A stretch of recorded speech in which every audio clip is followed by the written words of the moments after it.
Meenakshi Subramaniam thought for the day. எந்த விஷயமே 2 தடவை நடந்தால் அது லக்குன்னு தான் சொல்ல முடியும். 2 வெற்றி கிடைச்சா அது லக்குன்னு தான் சொல்ல முடியும். ஆனால் 3 தடவை நடந்தால் அது கடின உழைப்பு, கன்சிஸ்டண்ட்டாக பண்ணோம் அப்படிங்கிறது தான் அர்த்தம். இதை சொன்னது மேக்னஸ் கால்சன் சொல்லிட்டு ஒரு செஸ் வெற்றியாளர், செஸ் விளையாடுறது. ஒரு நாள் என்னாச்சு, ஒரு போட்டி நடக்குது. மேக்னஸ் கால்சன் இருக்கார். அது எதிர்த்தாப்பில் யார் ஆட போகிறது அப்படின்னு பார்த்தீங்கன்னா நம்மளோட ரமேஷ் பாபு பிரக்யானந்தா. ஸோ இந்த ரமேஷ் பாபு ஒரு காரிடாரில் அவரும் நிற்கிறாரு, இந்த மேக்னஸும் நிற்கிறாங்க.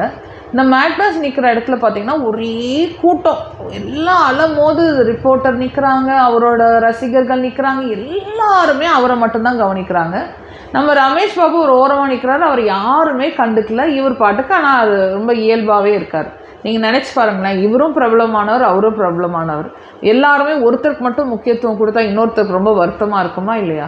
ஆனால் இவர் ரொம்ப கூலாகவே இருந்தார். அப்போ யாருமே இவர் கிட்டவே வரல. அப்புறம் ஒரு போட்டி நடக்குது. அந்த போட்டியில் பார்த்தீங்க அப்படின்னா இவர் ரமேஷ் பாபு ஜெயிச்சிடுறாரு. ரமேஷ் பாபு ஜெயித்த உடனே யாரெல்லாம் இவரை பார்க்கலையோ, யாரெல்லாம் இவர்கிட்ட பேட்டி எடுக்கலையோ, யாரெல்லாம் இவரை கண்டுக்கலையோ அவங்கெல்லாம் இவரை நோக்கி படையெடுத்து வர ஆரம்பித்தாங்க அவர் தோற்ற பிறகு. இதுதாங்க உலகம். நம்ம ஜெயிச்சோமா தோத்தோமா அதெல்லாம் நம்மளோட பார்ட், நம்ம வாழ்க்கையோட ஒரு பகுதி. சிலவங்கெல்லாம் பார்த்திங்கன்னா இந்த எலெக்ஷன்லேயே பார்த்துருங்களேன், சிலவங்களாம் நம்ம ரொம்ப எதிர்பார்த்துட்டு இருந்தோம் ஜெயிப்பாங்கன்னு சொல்லிட்டு அவங்க ஜெயிக்கல. சிலவங்க ஜெயிக்க மாட்டாங்கன்னு நினச்சோம், அவங்கெல்லாம் வெற்றியாளராக வந்திருப்பாங்க. ஸோ இதெல்லாம் வாழ்க்கையில் நடக்கிற பல சாதாரண விஷயங்கள். வெற்றி தோல்வி ஒரு மனுஷனோட வாழ்க்கையை தரத்தை எந்த வகையும் பாதிக்கக்கூடாது. வெற்றியாளராக இருந்தால் என்ன, தோல்வியாளராக இருந்தால் என்ன, வாழ்க்கை சாதாரண விஷயம்.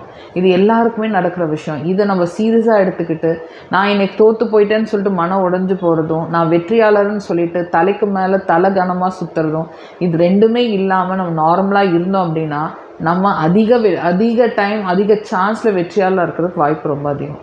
நம்ம எப்படி நம்மளை கேரி பண்ணுறோம், எப்படி நம்மளை உலகத்துக்கு நம்மளை ப்ரொஜெக்ட் பண்ணுறோம், இதுதான் ரொம்ப முக்கியமான விஷயம். ஒழிய நம்ம ஒவ்வொரு தருணத்துலேயும் ஏற்ற இறக்கத்தோடு இருந்தோம் அப்படின்னா நம்ம குவாலிட்டி ஆஃப் லைஃப் நம்ம கையில் இல்லை.